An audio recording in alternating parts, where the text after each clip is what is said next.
Hi, welcome back to my channel, Beautiful Minutia. If you're new here, my name is Tiffany, and today I want to talk about Charles Dickens. So I just recently reread Charles Dickens' Our Mutual Friend.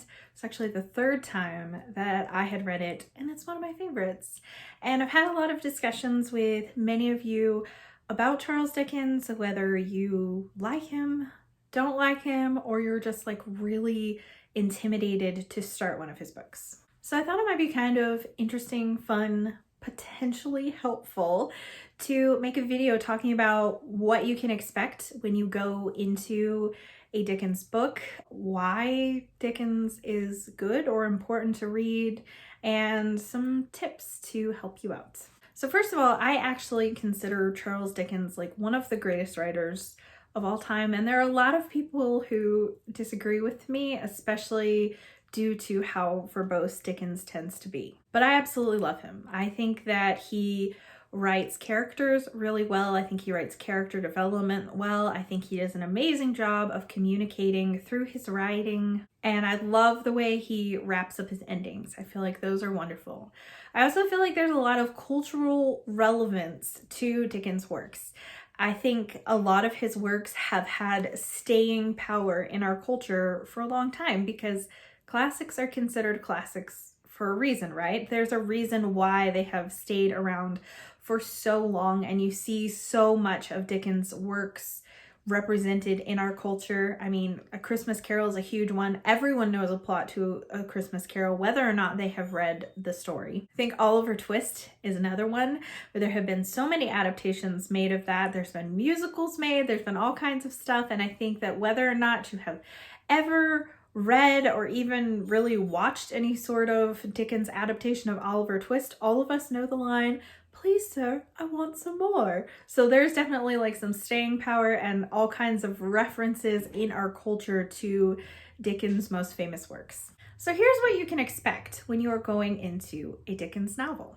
First of all, you can expect a very large cast of characters, and I think that for some people that is instantly a turnoff because it does take you a little while to keep all of these characters straight, but I do feel like it's worth it. All storylines do converge at the end in a very satisfying ending for the most part, and I feel like everyone kind of usually gets a just ending, you know? So the people who are particularly villainous, their sins find them out. The people who have been struggling through but have kind of gotten the short end of the stick usually find some sort of triumph or validation by the end of the book. I just find that very worth it. All of the ending and all of it, pulling it all together. It can be a little bit of work to figure things out at first, but it's worth it. Within that large cast of characters, a good deal of them will have a lot of character development, which I really appreciate.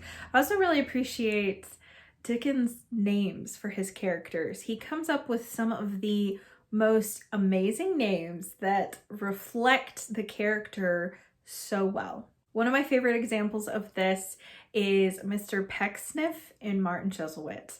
Like, if you have read it or watched a miniseries or whatever, you will agree that it is like the most perfect name for this character. And the way that he just picks these names, I don't even know how he comes up with them, but they suit the characters so well, and it's just really fun. And there's a lot of humor in Dickens' works, which is something that I don't think he is known for enough. People like to talk about how verbose he is and how difficult he is to read. I've even heard the myth many times from many places that he was paid according to the word, and that is why his works are so long, and that is actually not true at all. He was paid according to installments, so the more installments that he had in his works and his stories, the more he would get paid, which is, I think, reflected in some of his works that are, you know, from the 800 to 1,000 page range. You know, obviously he got paid a lot more for them, but even if certain installments were longer than others, he didn't get paid more for the installments that had more words. All that to say, he's known for being quite wordy. But within that wordiness, you have some really amazing descriptions. Particularly, there are so many books that take place in London, and his description of the city, his description of the fog, and his description of the people there is just really, really amazing, I think. And then you have lots of, you know, scenes, a little more of pastoral scenes that have some great descriptions as well. There are some Dickens works that are better than others in this category. There are some Dickens works that really, even for me, who enjoys Dickens, there were works where I was like, can we move on? Bleak House is a good example, which I think was intentionally drawn out to show the lengthy, bloated proceedings of the legal system. Martin Chuzzlewit had long scenes of Dickens really criticizing America. So there are some books that I think have more of that than others. But I think often the works that are more verbose, he actually does have a reason behind it, because pretty much all Dickens' works have some sort of social message that he's trying to convey, something that he is exploring. Like I said, with Bleak House, he's exploring the legal system in England. In Our Mutual Friend, he's exploring wealth and just the corrupting power of money over people. So most books, he has something that he is trying to convey, something that he wants to talk about, and he uses story to do that. Okay, so let's dive into some helpful tips and tricks to give you some success in reading Charles Dickens. So one piece of advice that I can give you is, if it's possible for you to read a Dickens book in a group, I highly recommend for you to do so, even if it's just with one other person. But if you can find a larger group, that's even better, because not only does that keep you accountable and to help you move through more difficult parts of a story, but also you get other people's reflections as well, which just makes the reading experience more meaningful, more deep for you, because you're getting more things out of it, because not only are you getting what you read, but also what other people did as well. I would also like to say, because of all the plot lines and all the characters in many Dickens, I would recommend for you to try to maybe watch an adaptation first, because it will give you the gist of the story and it will give you kind of an easier rundown of the characters. So when you go into the novel to read it, you'll already be familiar with like basic plot points and a lot of the characters, and that makes it easier to get invested in the story. And the books are always better than the adaptation, and they always have, you know, some extra storylines they just didn't put in the adaptation because they didn't have enough time, or you know, whatever. So you'll definitely get more out of the reading experience. But if you are particularly intimidated by Charles Dickens, I would recommend for you to watch an adaptation first. I highly recommend BBC adaptations because they're more like miniseries than they are movies. So they are able to include more. I feel like they are usually more true to the story. They do a better job with casting and character development as well, in my opinion. So definitely highly recommend BBC or like Masterpiece Theater from PBS. Their adaptations, both of those, are usually really, really good. Another thing that can be helpful when you have a large cast of characters is to either keep a character list or review like cliff notes or chapter summaries online. And then that can kind of help you to see if you missed anything. It kind of can help you keep people straight. And this is a recommendation that I also give to people who are starting Russian classics. I actually think Russian classics are a lot harder than Dickens in terms of keeping characters straight, because at least with Dickens, they keep the same name throughout. Russian people have multiple names and they switch between what name they're referring to them by. So yeah, I would definitely say that Dickens is quite a bit easier, but the same recommendation applies to both Russian classics and Dickens, that it can be really helpful to make a character list as you're going through, and then you'll kind of see who the main characters are, who you need to be paying attention to.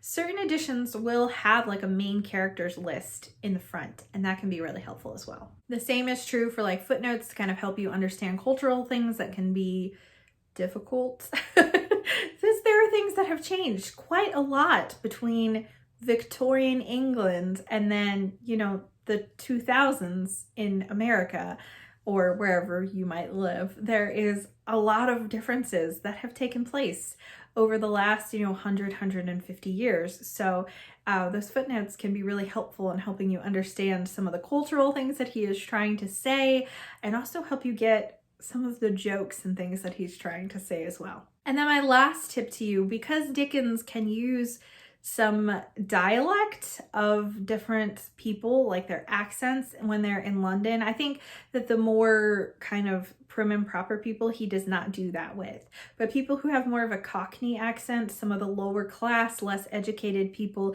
he writes things out how they would speak. And sometimes that can be a little bit difficult to read. And so I would recommend, if you are having difficulty with the dialect, switch to an audiobook, because it makes perfect sense when you're hearing it as opposed to reading it with your eyes. Sometimes that can be really difficult because it's not spelled necessarily the way that you would say something. And if you're not an audiobook fan, you can kind of read those sections out loud to yourself too, and that also will help you because you'll hear yourself say it and it will click. So with all these tips and tricks, with all these things that I shared to expect, where's a good starting place for Charles Dickens? Because I mentioned that some works are more intimidating than others, some are lengthy, more verbose, more difficult to get into than others. So what are some good starting points for Charles Dickens? So first of all, I made a video last fall when I reread Great Expectations, and I talked about that book and how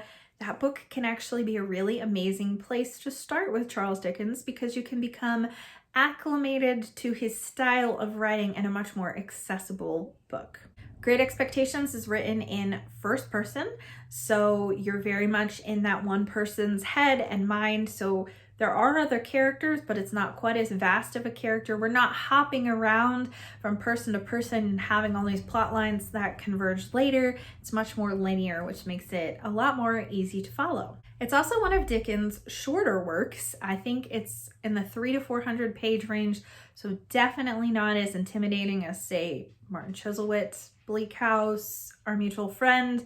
Those are all much longer. Another great shorter Dickens work, actually two. First of all, I would say A Christmas Carol, because everyone's really familiar with that story. So that can be a good place to start. It's actually not one of my favorite Dickens. I don't know. I don't like Dickens' really short works quite as much. That's more novella length, honestly.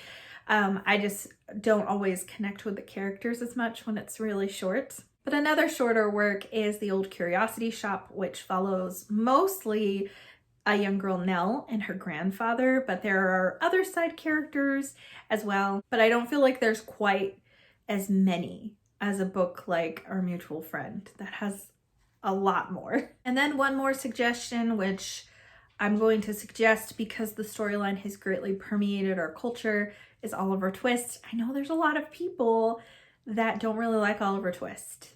I think it's too depressing and a little bit too preachy for Charles Dickens and what he's trying to convey about the horribleness of workhouses and just the living conditions for orphans and stuff in London at the time.